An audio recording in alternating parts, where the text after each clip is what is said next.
साथियों नमस्कार, मैं राम अवतार शर्मा, आपका ज्योतिष मित्र। आज का जो विषय है वो मेष राशि के 3 नक्षत्र और 9 चरण की हम बात करेंगे। यहाँ पे जो लिखा है, मेष राशि के जो स्वामी होते हैं वो मंगल देव होते हैं। उससे पहले हम बात करेंगे अपना गणेश जी के चरणों में वंदना करेंगे, श्री राधा रानी और श्री ठाकुर जी के चरणों में वंदना करेंगे। उसके बाद आगे प्रोग्राम लेके चलेंगे। ओम श्री गणेशाय नमः। ओम श्री सरस्वती नमः। ओम श्री राधा कृष्णाभ्याम नमः। राधा मेरी माते हैं, पिता मेरे घनश्याम, उन दोनों के चरणों में कोटि कोटि प्रणाम, मेरा कोटि कोटि प्रणाम। प्रिय दर्शकों, राधे राधे, जय श्रीमन नारायण। तो चलते हैं। आज का जो विषय है नक्षत्रों की बात करेंगे।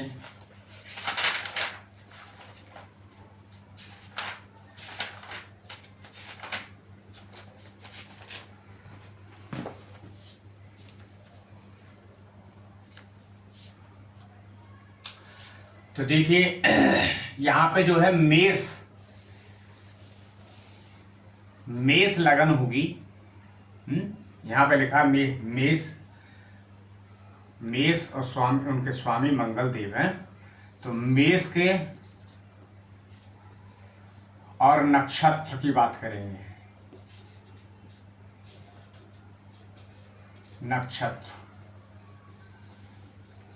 तो आइए यहां से करते हैं। पहले अश्विनी नक्षत्र की बात करते हैं।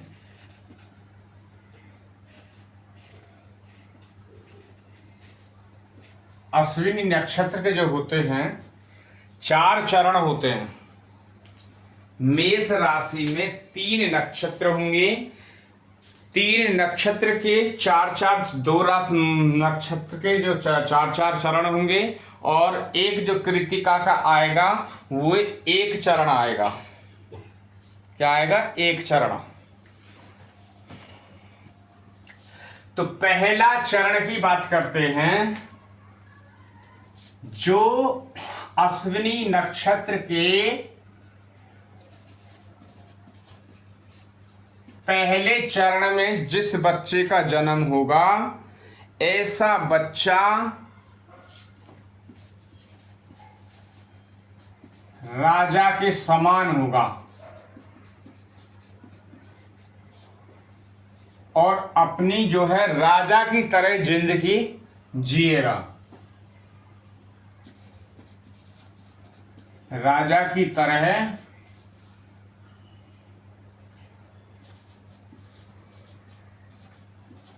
जिंदगी जिएगा।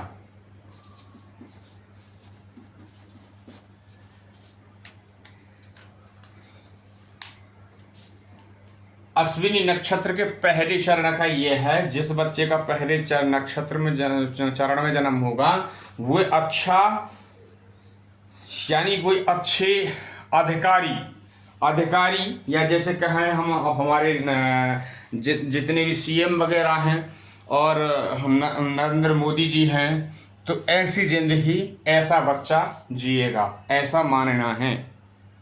दूसरे चरण की बात करते हैं। यदि किसी दूसरे चरण में किसी बच्चे का जन्म होता है अश्विनी नक्षत्र के में, तो ऐसा बच्चा जो है धनवान होगा। ऐसा बच्चा धनवान होगा।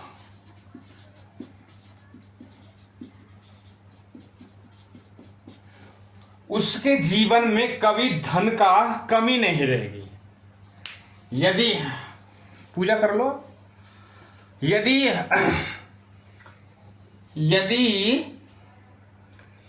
अश्विनी नक्षत्र के दूसरे चरण में किसी बच्चे का जन्म होता है, तो ऐसा बच्चा जो है धनवान होगा और कभी उसके जीवन में धन की कभी कमी नहीं रहेगी। ये है आपके सेकंड चरण की बात करते हैं तीसरे चरण की। तो तीसरे चरण का जो बच्चा होगा वो ज्ञानी होगा। ज्ञानी होगा। ज्ञानी मीन्स वेदों का ज्ञाता होगा, हर चीज उसके कंठस्थ रहेगी।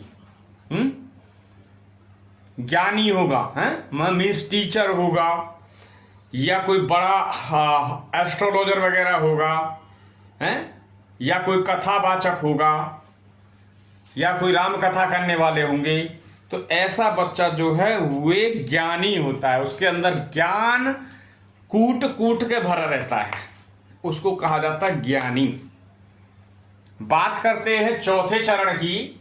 यदि किसी का बच्चे का चौथे चरण में जन्म होता है तो चौथे चरण वाला जो बच्चा है देव गुरु का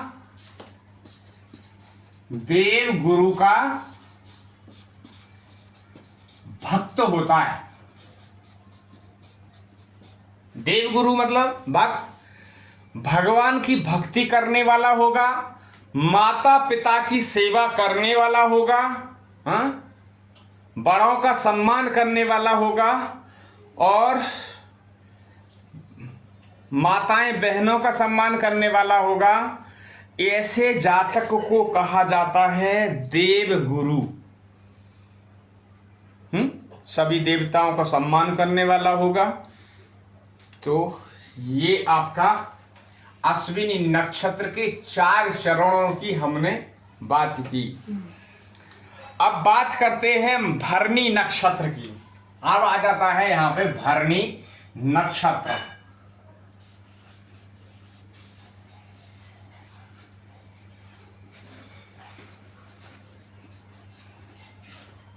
चरण यहां लिखे ही हैं, तो पहले चरण पे आ जाते हैं। यदि भरणी नक्षत्र के अंदर किसी बच्चे का जन्म होता है तो ऐसा बच्चा, ऐसा मानना है शास्त्रों के अकॉर्डिंग कि ऐसा बच्चा जो होगा चोर होगा। चोर होगा, छल कपट से पैसा कमाने वाला होगा, दूसरे की गर्दन काटने में नंबर 1 होगा, क्योंकि उसे तो पैसा कमाना ना, चाहे वो कोई मर जाए। तो ये आप देखें कि जिनके बच्चे का कोई ऐसा आ रहा है तो उसको कोई पूजा पाठ करा के, उसको शांति करा के, ताकि वो भगवान उसकी मदद करें, उन परिवार की मदद करें, और ये जो विधान जो बना है उसको हटा दें कैसे भी करके, या उसको प्रभाव को कम कर दें चोर प्रकृति वाले को। तो ऐसा मानना है। दूसरा, अभी मैं 8:30 बजे ऑनलाइन आऊंगा, तो आप जिनकी भी कोई क्वेश्चन है, एक क्वेश्चन आप कर सकते हैं, मैं उनका आपको जहां तक हो सके मैं जवाब देने की कोशिश करूंगा। आप जुड़ें जरूर और चैनल को लाइक एंड सब्सक्राइब जरूर करें, ताकि मैं डेली आप लोगों के प्रश्न ले सकूं, और हो सके तो चैनल को, जिनकी क्षमता है वो चैनल को सपोर्ट भी कर सकते हैं। सपोर्ट करने के लिए नंबर है 9313553362 है। इस पे ये पेटीएम नंबर है, गूगल पे नंबर है, तो इस पे आप सपोर्ट कर सकते हैं, ये नंबर है। सेकेंडली क्या है कि मैं कोशिश करूंगा कि मैं डेली 8:30 बजे ऑनलाइन आने की, ताकि मैं ज़्यादा से ज़्यादा लोगों का कुछ मार्गदर्शन कर सकूं और उनका जीवन जो है सुखद में हो जाए। मैं यही भगवान से प्रार्थना करूंगा। तो चलते हैं हम भरणी नक्षत्र के पहले चरण की। मैंने जैसे बताया, ऐसा जातक, ऐसा बच्चा चोर होता है।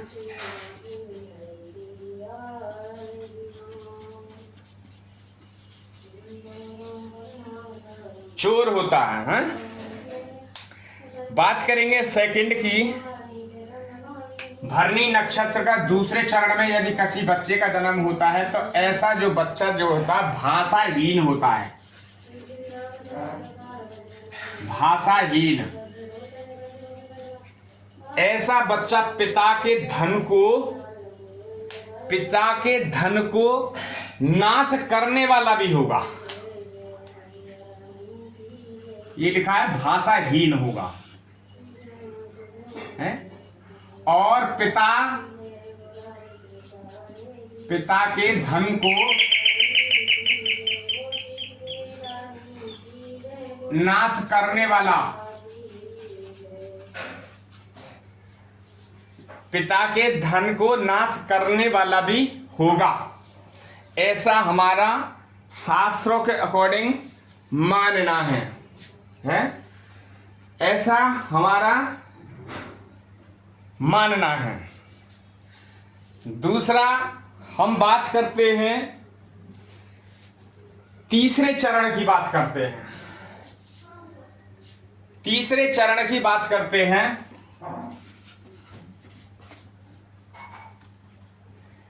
तीसरे चरण का जो बच्चा होगा वो कैसा होगा? ऐसा बच्चा योग जानने वाला होगा। भरणी नक्षत्र के तीसरे चरण में यदि किसी बच्चे का जन्म होता है तो ऐसा बच्चा जो है योग जानने वाला होगा।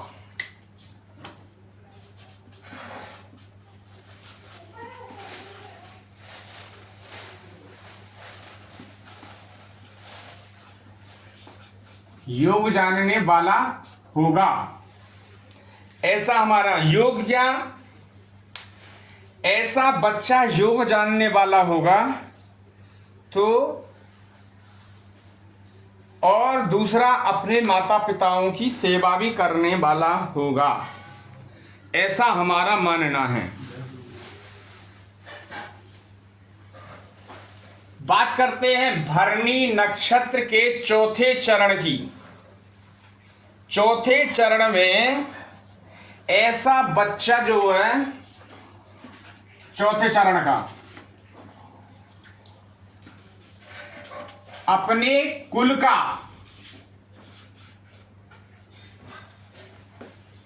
मुखिया मतलब ये ना समझे कि आप के पूरे गांव का मुखिया होगा। ये मानना है कि ऐसा जातक हमारे पूरे घर का, अपने घर का वे हेड ऑफ डिपार्टमेंट होगा। यदि यही 5 भाई हैं, 6 भाई हैं, तो उनमें उसकी परमिशन से काम होंगे। उसी के हाथ में उस घर का लेखा जोखा होगा। उसी के हाथ में उस घर की बागडोर होगी। यदि भरणी नक्षत्र के चौथे चरण में बच्चे का जन्म होता है तो ऐसा जातक अपने घर का, अपने कुल का मुखिया होगा। अब बात करते हैं एक कृतिका नक्षत्र की।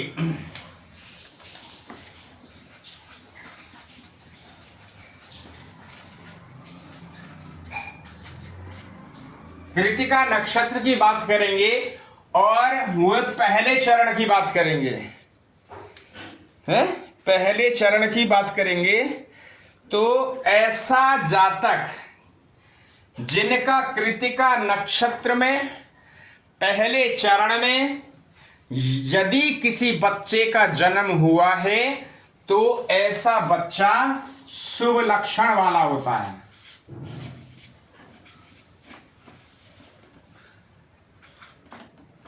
लक्षण वाला होता है।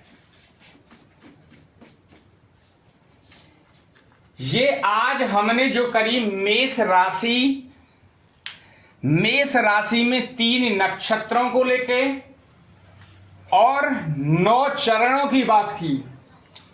धीरे धीरे 1 बाई 1 करके हम पूरे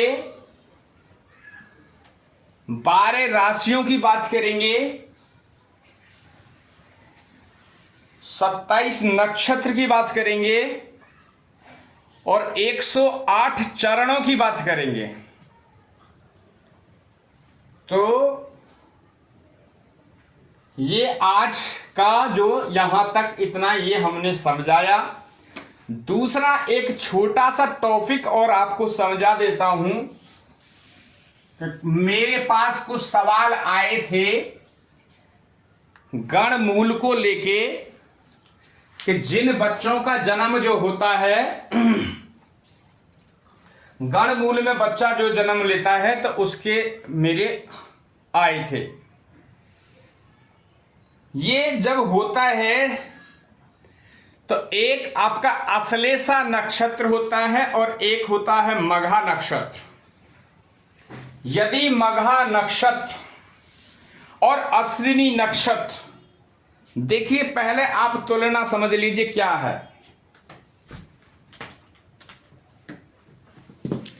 अश्विनी जो अश्लेषा जो नक्षत्र है वो अश्लेषा नक्षत्र जो है आपका बुध देव का है और उसके स्वामी बुध देव हैं। और मघा नक्षत्र जो है वो है आपका केतु जी का। तो अब देखिए जब अंतरिक्ष में जब नक्षत्रों पे जब खिंचाव आता है उसमें आपकी राशियां भी चलती हैं, 9 ग्रह भी चलते हैं और वहां 27 नक्षत्र भी चलते हैं और उनके 108 चरण भी चलते हैं। पूरा जो ब्रह्मांड 360 डिग्री का है, 360 डिग्री का है। उसमें क्या है आपके 9 ग्रह हो गए, वो भी 360 में ही होंगे। आपके 27 नक्षत्र हो गए, वो भी आपके 360 डिग्री में ही होंगे। आपके 108 चरण हो गए, वो भी आपके 360 डिग्री पे ही होंगे। अब जान लीजिए आपके 27 नक्षत्र हैं, एक नक्षत्र के 4 चरण होते हैं। एक चरण जो आता है वो 13 डिग्री यानी 13 डिग्री 20 कला, 13 डिग्री 20 कला में 4 चरण होते हैं। तो 2 राशि जैसे अभी मैंने ये बताया, ये आपका 13.20 कला यानी 13 डिग्री 20 कला के 4 चरण, 13 डिग्री 20 कला के 4 चरण और 3 डिग्री 20 कला के ये 1 चरण।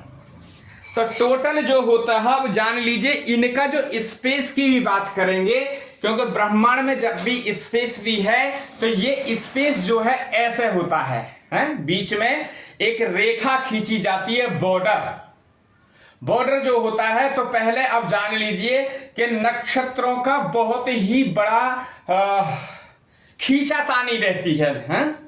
तो जब आपका जो है अश्लेषा नक्षत्र सपोज हमारा ये हो गए 4 चरण और मघा नक्षत्र सपोज हमारे ये चरण हो गए।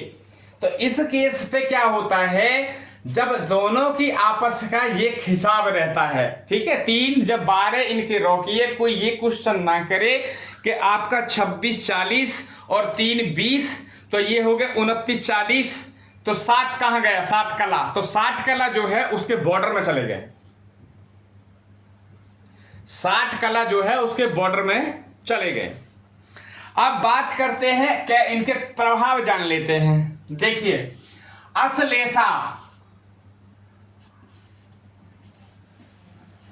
अश्लेषा नक्षत्र यहां पे है और मघा नक्षत्र यहां पे है।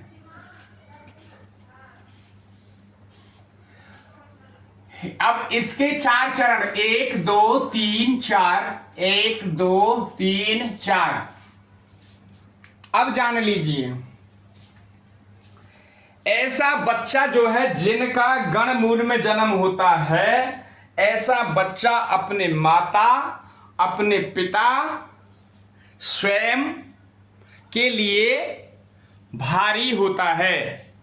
या तो बच्चे के जन्म के बाद उसके पिता की मृत्यु हो जाती है, या मैं अब बात करूंगा चरण पे, कौन से चरण में क्या होता है, या बच्चे के माता या पिता में से पिता की मृत्यु हो जाती है या माता की मृत्यु हो जाती है। बात करेंगे कौन से चरण में होती हैं ये चीजें, या स्वयं की मृत्यु हो जाती है या स्वयं इतना भाग्यवान वो हो जाता है। तो हम बात करेंगे इसको। पहले समझने की पूरी प्रक्रिया आप जान लीजिए कि मैंने जैसे बताया है।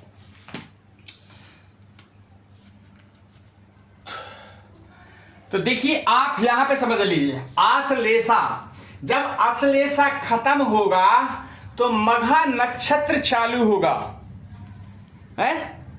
ये बहुत इंपॉर्टेंट समझने वाली चीज है। जब आश्लेषा खत्म होगा तो मघा नक्षत्र वहां चालू हो जाएगा। तो अब जान लेते हैं, यदि आश्लेषा से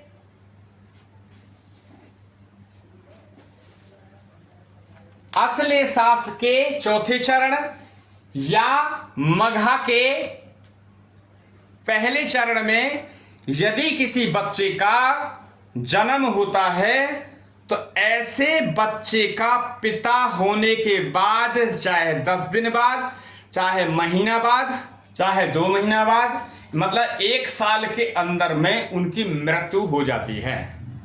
ऐसे बच्चे को फिर बाद में बोला जाता है कि ये जो बच्चा है ये पिता को भी खा गया आके, पिता को भी खा गया।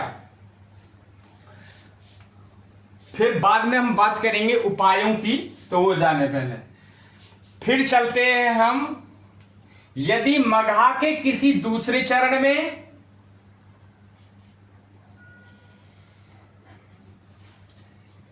आश्लेषा के तीसरे चरण में या मघा के दूसरे चरण में यदि बच्चे का जन्म होता है तो ऐसा बच्चा उसकी माता की मृत्यु हो जाती है। ऐसा शास्त्रों के अकॉर्डिंग मानना होगा। जो शास्त्रों में लिखा है वही हम आगे प्रेजेंट करते हैं।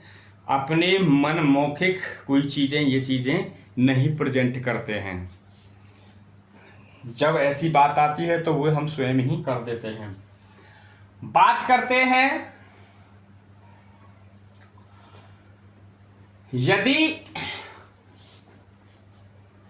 आश्लेषा के दूसरे चरण में और मघा के तीसरे चरण में यदि किसी बच्चे का जातक का जन्म होता है तो कुछ दिन के अंदर में वो बच्चा स्वयं ही खत्म हो जाता है। बच्चा जन्मा और बच्चा खत्म हो गया। हो सकता है जब तक मूल शांति भी नहीं कराई तब तक ये चीजें हो जाती हैं। देन बात करते हैं आश्लेषा के पहले चरण में। आश्लेषा के पहले चरण में मघा नक्षत्र के चौथे चरण में यदि किसी बच्चे का जन्म होता है तो गणमूल में तो होता ही है, मगर ऐसा बच्चा जो है भाग्यवान होता है।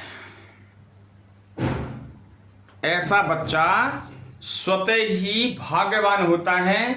जब ऐसे बच्चे का जन्म होता है तो कहा जाता है कि या तो किसी उनका जैसे पहला बच्चा है और पिता की नौकरी वगैरह नहीं लग रही है तो पिता की तुरंत तत्काल नौकरी लग जाती है, या माता की नौकरी नहीं लग रही है तो माता की नौकरी लग जाती है, या कहीं धन डूबा है तो धन तुरंत वापस आ जाता है। तो बहुत सारी चीज़ों से ये बच्चा का जो पैर होता है वो शुभ होता है।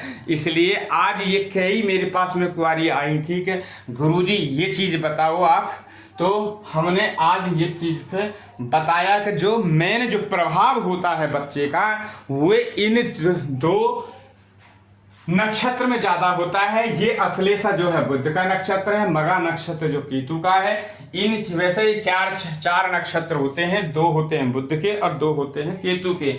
4 चरण में यदि किसी बच्चे का जन्म होता है तो वो जो बच्चा है वे गंडमूल में पैदा होता है।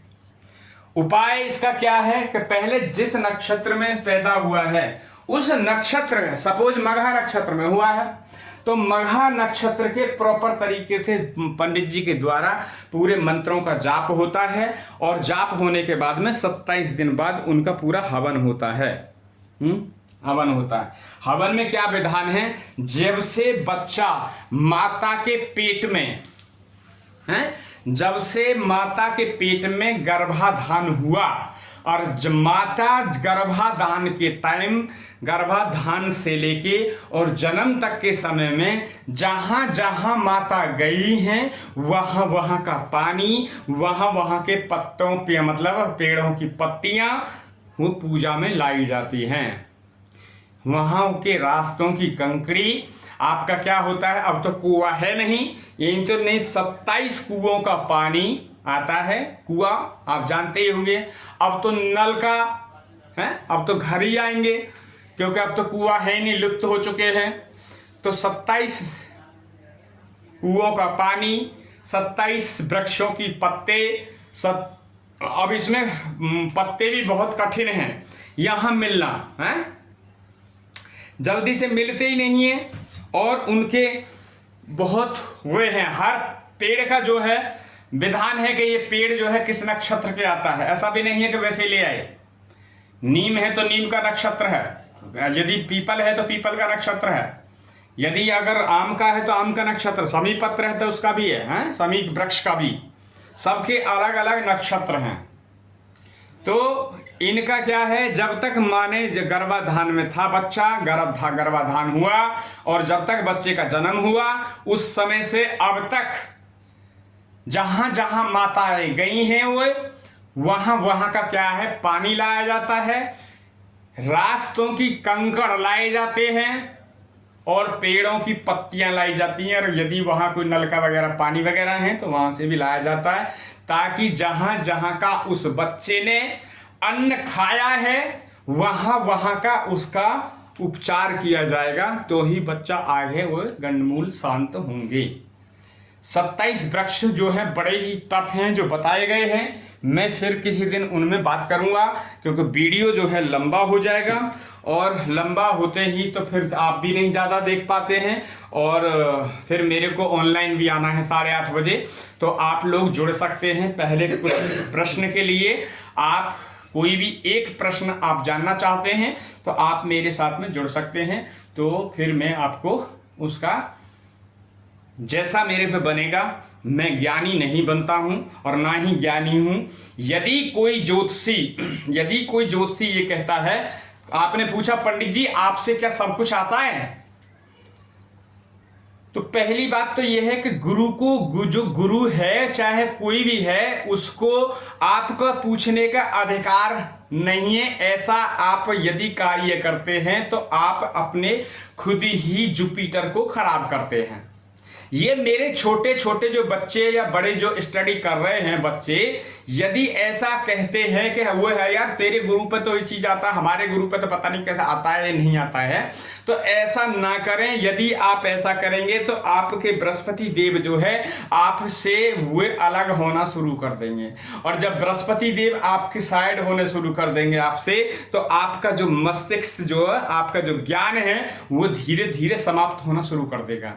तो गुरु की सबसे पहले निंदा ना करें। यदि फिर भी कोई कहता है कि जी हाँ मैं ज्ञानी हूं, तो आप उसको अब ये मानिए कि वो ज्ञानी है ही नहीं, क्योंकि ज्योतिष का जो सार है, ज्योतिष इतनी बड़ी चीज है कि यदि यानी बच्चा जन्म लेता है और 5 साल के बाद ये क्लास सीखना शुरू कर देता है और उसकी 100 साल की आयु भी हो जाती है और फिर वो मरता है या 200 साल का मरता है, तो ज्योतिष इतना बड़ा सार है कि ज्योतिष को कभी कोई पूरा नहीं कर सकता है।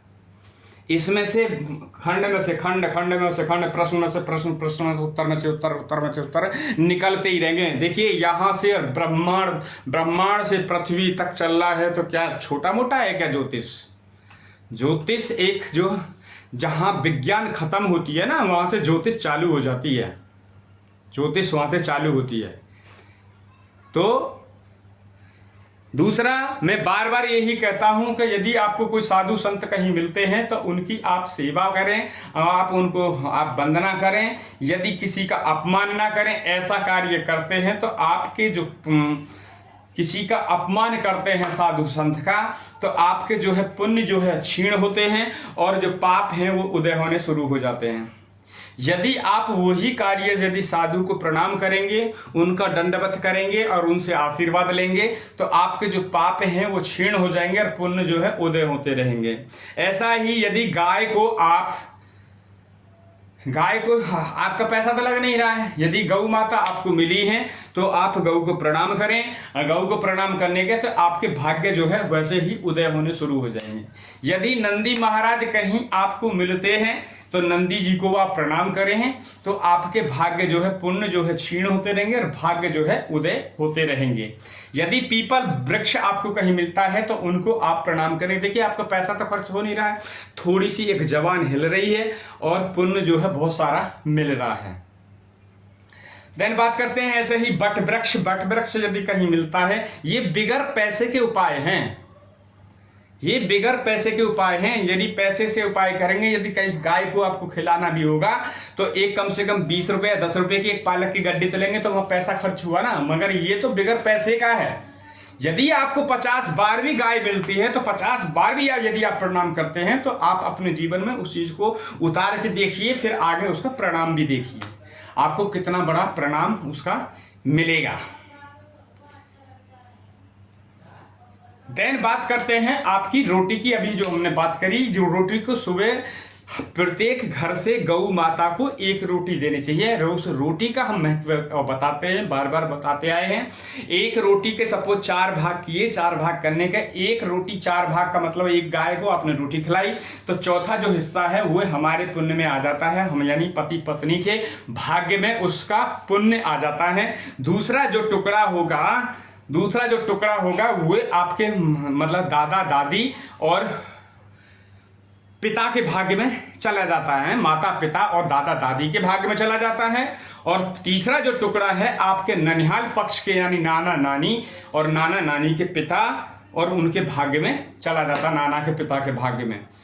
चौथे टुकड़े की जो बात करते हैं, चौथा टुकड़ा जो है आपकी जो ससुराल है, आपकी ससुराल पक्ष में चला जाता है। तो देखिए, एक रोटी और 4 बेनिफिट हो गए। 4 बेनिफिट क्या हो गए? आपके 4 जगह के पूर्वज तृप्त हो रहे हैं, उनको फल मिल रहा है? कहीं जा रहे थे, पता चला कि एक्सीडेंट हो गया। एक्सीडेंट तो बहुत भारी होने वाला था, बट बच गए, थोड़ा सा ही लगी, ये तो किसी की कृपा थी। तो कभी कभी आपके पुण्य किया हुआ वो आगे खड़ा हो जाता है। कभी कभी आपका जो पुण्य है किया हुआ वो सामने खड़ा हो जाता है और उसी से आपको जीवन दान मिल जाता है। एक सच्ची घटना हम खुद में अपनी आंखों देखी बता रहा हूं। जब मैं भी स्कूल जाया करता था, अपने घर से करीबन 5 किलोमीटर दूर जाया करते थे। मार शहर कस्बा था, उसमें हमारा इंटर कॉलेज था, वहां पढ़ने जाया करते थे हम। मैंने देखा मार्केट में एक टी पॉइंट से एक ट्रैक्टर घूमा और उस समय स्कूल के बच्चों की छुट्टी हुई थी और ट्रैक्टर का पिछला पहिया एक बच्चे को चपेट में ले लिया और बच्चे को जैसे चपेट में लिया तो पीछे का पूरा ट्रैक्टर का कितना बड़ा पहिया होता है, कितना भार होता है उस पर, वो पूरा पहिया उस बच्चे के सर पे कर उलांग गया। बच्चा ट्रैक्टर आगे चला गया और बच्चा उठ के खड़ा हो गया, उसके खरोंच तक नहीं आई।